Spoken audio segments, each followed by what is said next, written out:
Dans la culture de l'imaginaire, nous allons évoquer plein de domaines bien différents avec un seul et même artiste.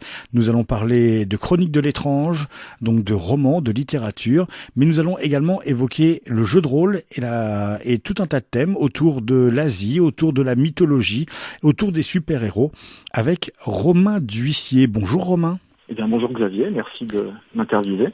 Alors l'actualité chaude qui vous concerne, c'est la sortie au mois de novembre de la fin de la trilogie des Chroniques de l'étrange. On avait déjà eu l'occasion d'en parler de ces Chroniques de l'étrange. Ça, c'est ce qui vous touche actuellement.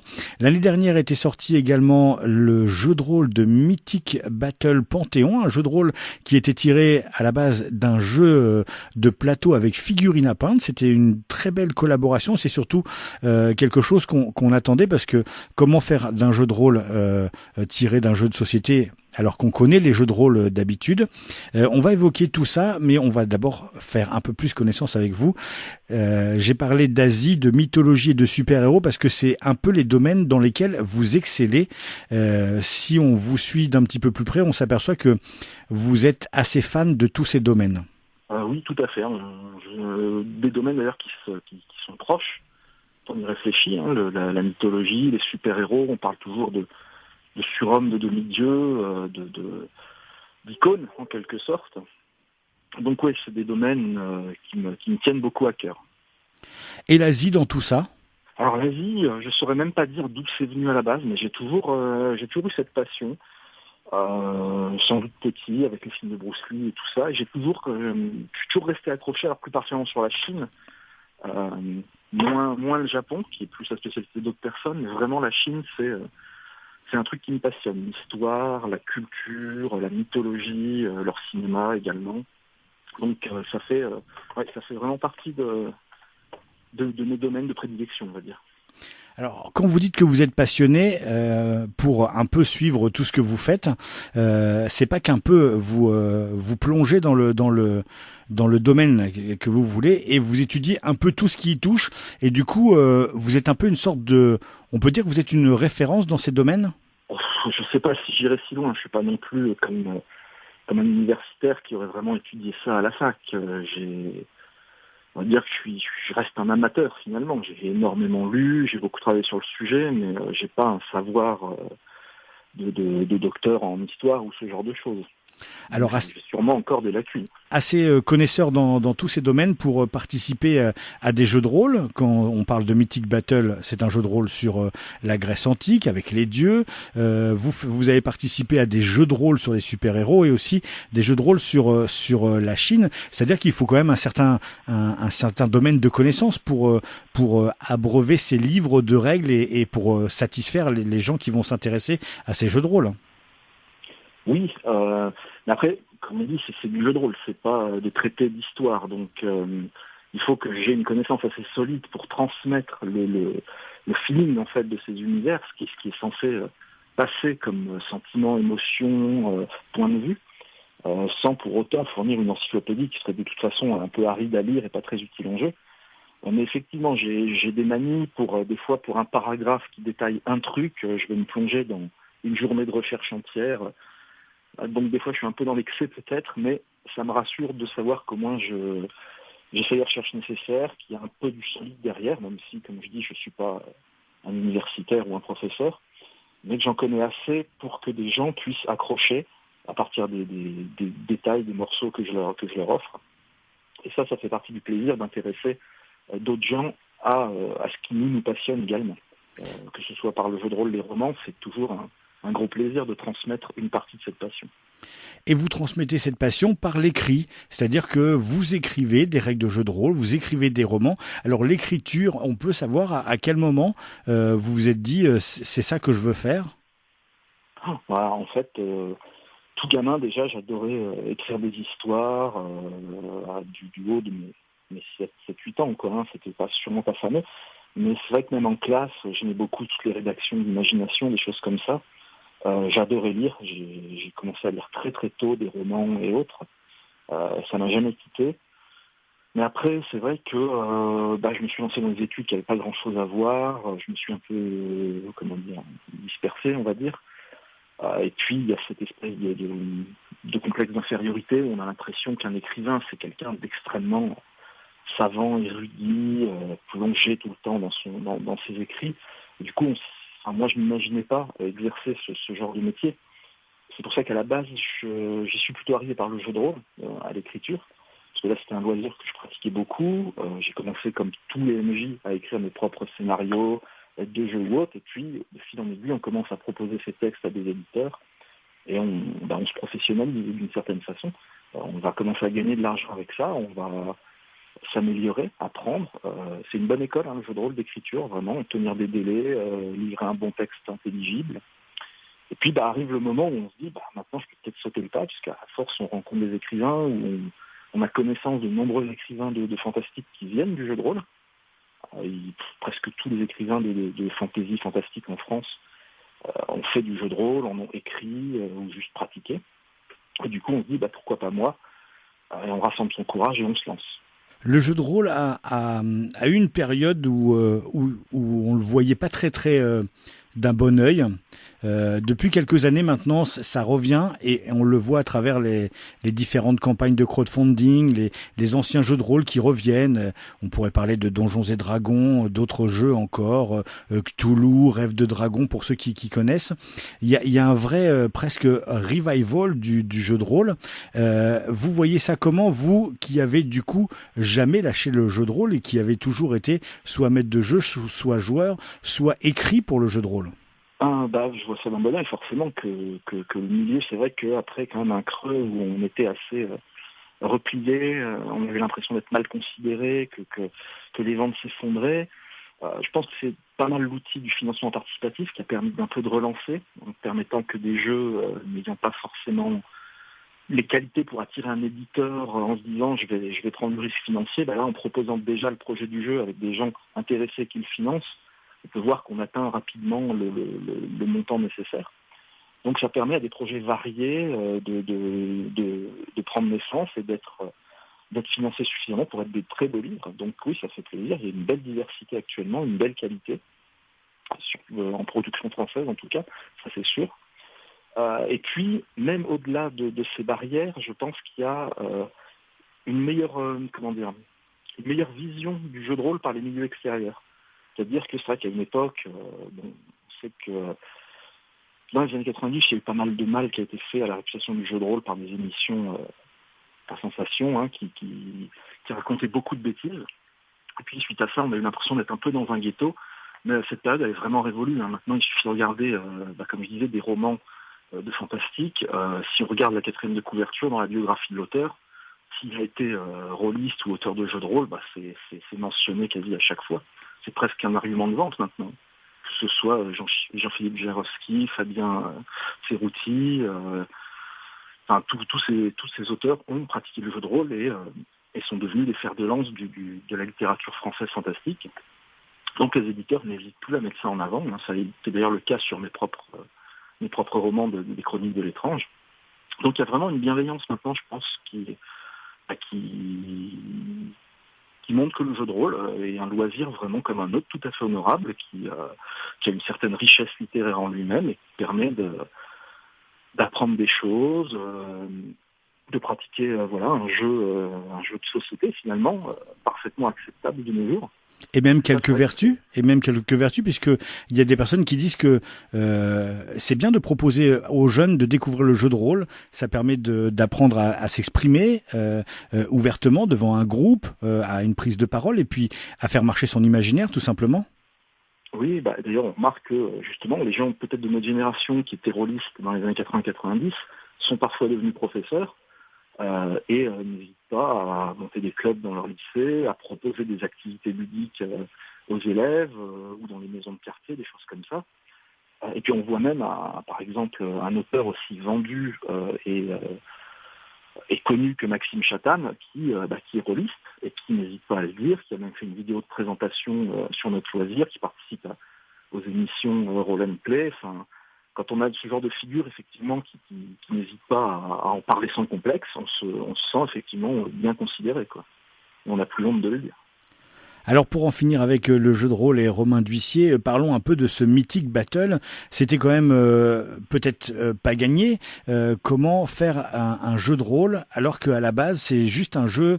Alors c'est pas juste, c'est un jeu de plateau avec des figurines à peindre, avec beaucoup de 3D, mais avec un vrai background et un vrai potentiel puisque on va être là dans la mythologie grecque. Oui, alors le jeu de plateau avait effectivement un présupposé, c'était quand même assez excitant. On reprend la mythologie grecque, on reprend l'histoire de la Grèce, sauf qu'à un moment, les titans se libèrent, se mettent sur la tronche avec les dieux, et on se retrouve avec une sorte de Grèce antique post-apocalyptique suite à ce cataclysme divin.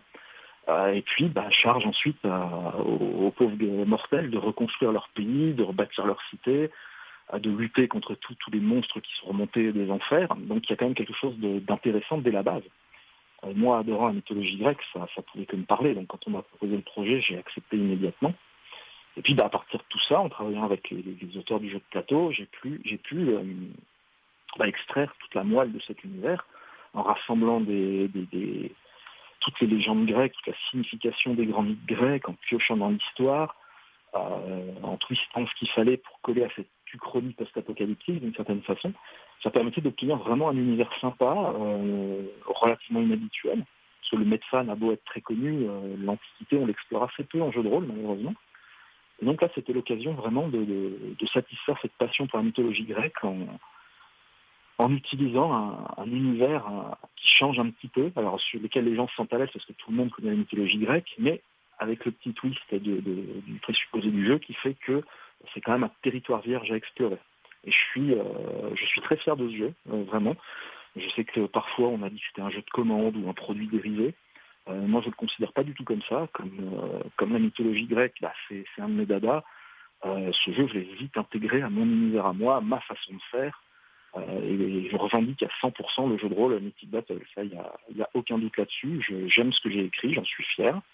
Il a sans doute des défauts, il peut pas plaire à tout le monde évidemment, mais ça reste un de mes bébés en tout cas, qui s'inscrit parfaitement dans toutes les thématiques que j'ai toujours traitées dans mes écrits jusqu'à présent, comme l'héroïsme, le rapport aux divinités, la lutte des humains contre leurs croyances, ce genre de choses. J'ai vraiment mis des choses qui sont en moi dans ce jeu. Donc il est pleinement partie prenante de ma ludographie.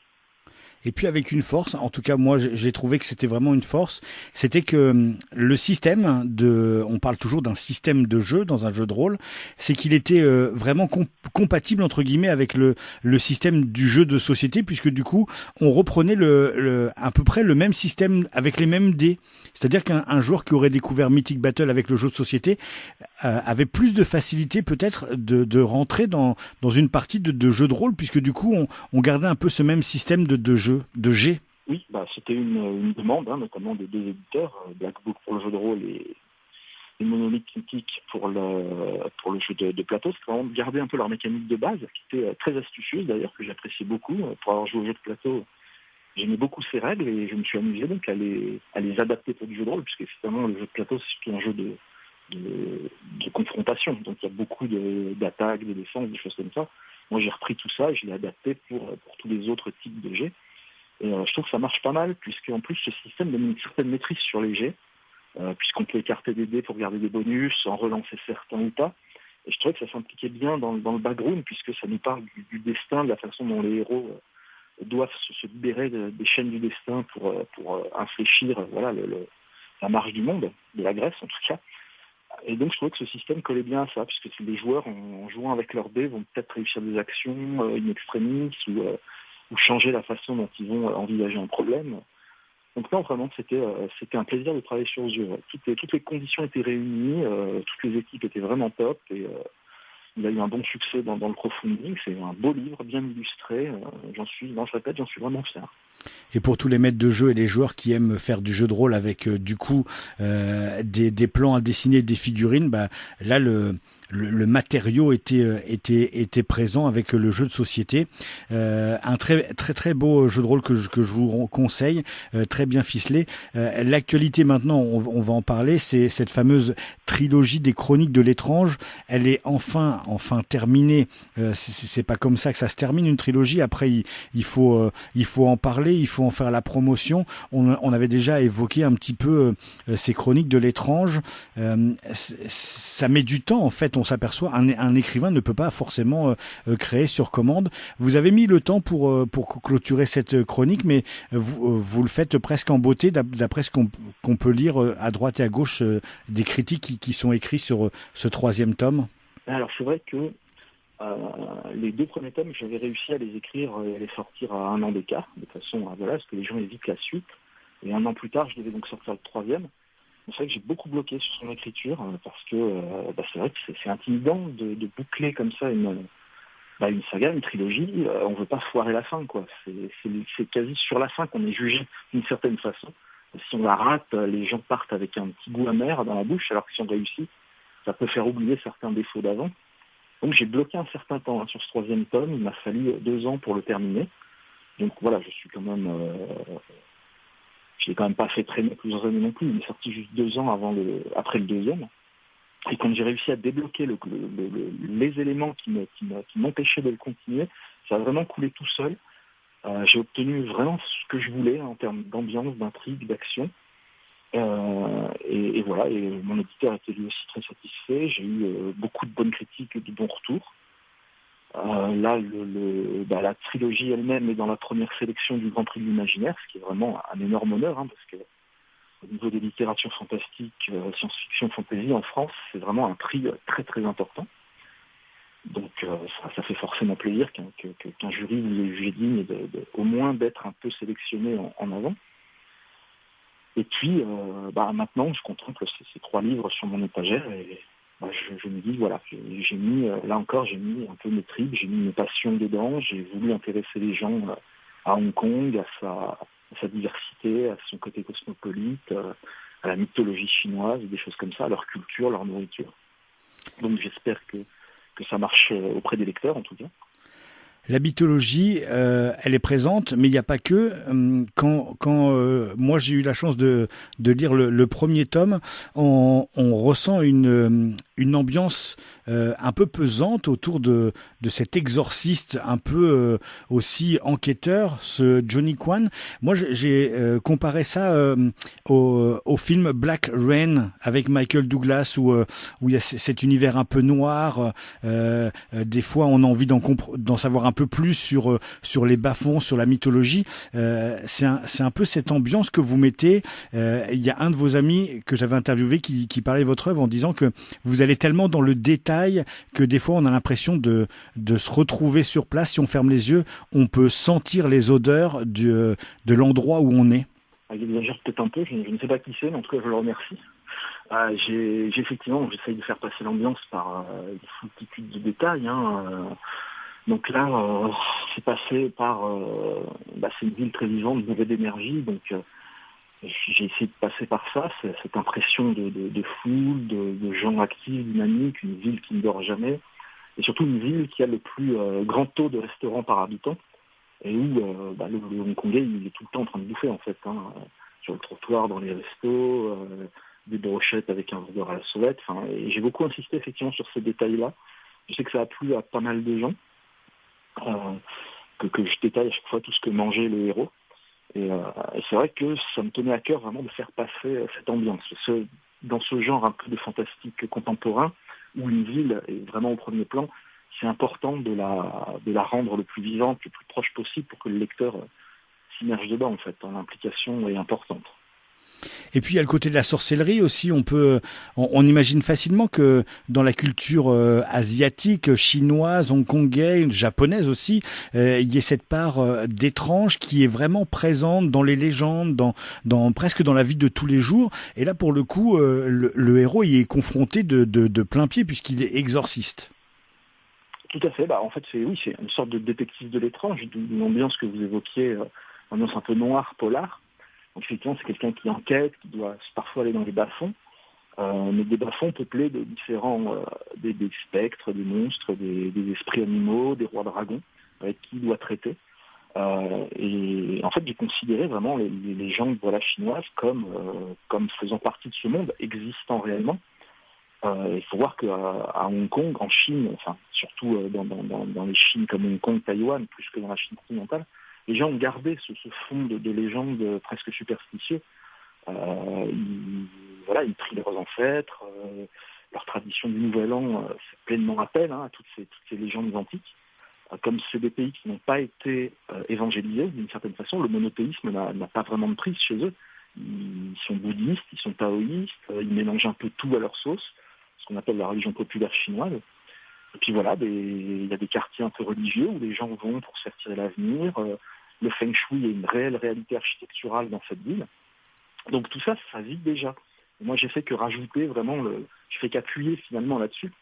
Mais tout le fond de ce folklore et son existence dans la vie réelle, avec l'existence de devins, d'alchimistes et des choses comme ça, ça existe, c'est prégnant. Il suffit d'aller voir là-bas et on se rend compte qu'il y a un sentiment religieux, entre guillemets, qui est très fort. Et je me suis contenté de l'exacerber d'une certaine façon. Un roman une trilogie complète, plein de rebondissements dans cette culture très mystérieuse, parce que nous, occidentaux, on a tendance à avoir cette culture mystérieuse. Est-ce que la suite des écrits de Romain D'Huissier vont se poursuivre dans l'Asie, où vous allez profiter de la fin de cette trilogie pour, on va dire, changer complètement de cap et nous proposer quelque chose, je sais pas, de plus heroic fantasy ou de plus spatial? Je sais que vous êtes un peu fan de Star Wars. Un peu. Alors bon, déjà pour finir sur les Chroniques de l'étrange, pour ceux qui veulent découvrir tout ça, ils sont sortis, les 2 premiers tomes sont sortis chez Folio SS en format poche, donc à moins cher que le grand beau format luxueux. Donc si certains veulent jeter un œil curieux, ça c'est toujours utile. Et puis sinon, non, mon prochain projet va plutôt se passer en Grèce antique, justement, puisque je souhaite utiliser toutes les lectures, tout le travail que j'ai fait de recherche pour Mythic Battle. J'aimerais utiliser ça, puisque je trouve, comme je disais, il y a assez peu finalement de traitement sur l'Antiquité. Donc je vais faire un roman dans la Grèce antique, qui ne sera pas un roman Mythic Battle, attention, ce sera pas un produit dérivé du produit dérivé, ce sera tout à fait un autre contexte. Je vais me servir de toute la masse de documentation, de toutes les petites légendes et tout que j'aurai apprises pour faire un roman là-dessus. Donc ce sera de la bonne fantaisie, puisqu'il y aura des dieux, il y aura des héros, ce sera relativement épique. Et d'une certaine façon, ce sera un hommage au roman de David Gemmell avec leur héros vraiment plus grand que nature, prêt à se sacrifier pour une cause, et notamment à sa trilogie sur la guerre de Troie, que j'avais vraiment beaucoup apprécié. Donc ce sera beaucoup d'action, beaucoup de mythologie, beaucoup de batailles, de l'héroïsme à foison. Enfin, je vais me faire plaisir là-dessus, je pense. Vous l'avez compris, de l'actualité, il y en a avec Romain D'Huissier. On aurait pu parler de la page Tipeee à une époque, tous les jours, vous écriviez un texte tiré d'une image. Alors c'est pas facile pour un écrivain d'avoir cette inspiration, tomber sur l'image qui permette de fournir un chapitre quasiment. Je sais que vous avez dû fermer pour l'instant cette page. C'est quelque chose qui vous tenait à cœur et qui était vraiment pas facile à tenir? C'est difficile de revenir là-dessus. En fait, c'était un défi que je m'étais lancé. C'était pas si difficile que ça, mais c'est vrai que ça prenait un peu de temps et d'énergie. Et au final, alors c'était très apprécié. Faut bien avouer qu'il y avait beaucoup de vues sur ces petites nouvelles. Les gens me faisaient des très bons retours. Mais pour l'énergie que ça me demandait, comme je disais, ma page Tipeee, elle marchait pas très bien, ça rapportait quasi rien. J'avais quand même l'impression de beaucoup travailler pour rien. J'ai préféré rediriger cette énergie pour des écrits, des romans, des nouvelles, des jeux de rôle qui eux sont édités professionnellement et qui me rapportent un peu par contrat, qui font partie de mon gagne-pain. Mais de temps en temps, j'en fais encore une, hein, de temps en temps. Oui, c'est vrai. Suivez ma page Facebook. Quand je trouve une illustration qui m'inspire, j'ai envie de refaire ça parce que c'est quand même un exercice intéressant. Essayer de trouver une inspiration sur le pouce, pondre quelques signes et laisser ça s'échapper et rester entre les mains des lecteurs qui peuvent s'imaginer la suite, ou s'en servir pour un jeu de rôle ou des choses comme ça. Donc je continue un petit peu à le faire, mais c'est vrai que tenir une par jour maintenant, voilà, je préfère garder encore cette force pour proposer plus de romans, plus de jeux de rôle, plus de scénarios ou d'aides de jeu dans Casus Belli, des choses comme ça.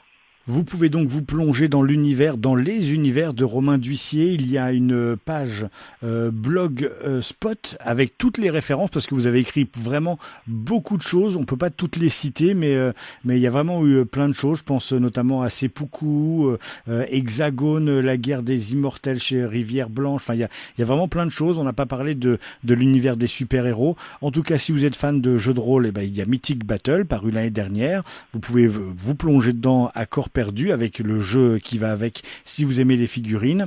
Il y a cette fameuse trilogie de l'étrange. Le 3e tome vient de paraître. Dans l'ordre, on peut appeler le 81e frère. C'est le premier qui est sorti. Le tome 3, c'est les Gardiens Célestes. Alors chez Critique pour le tome superbe avec la couverture en dur. Et comme vous nous le disiez, les 2 premiers tomes sont sortis en livre de poche.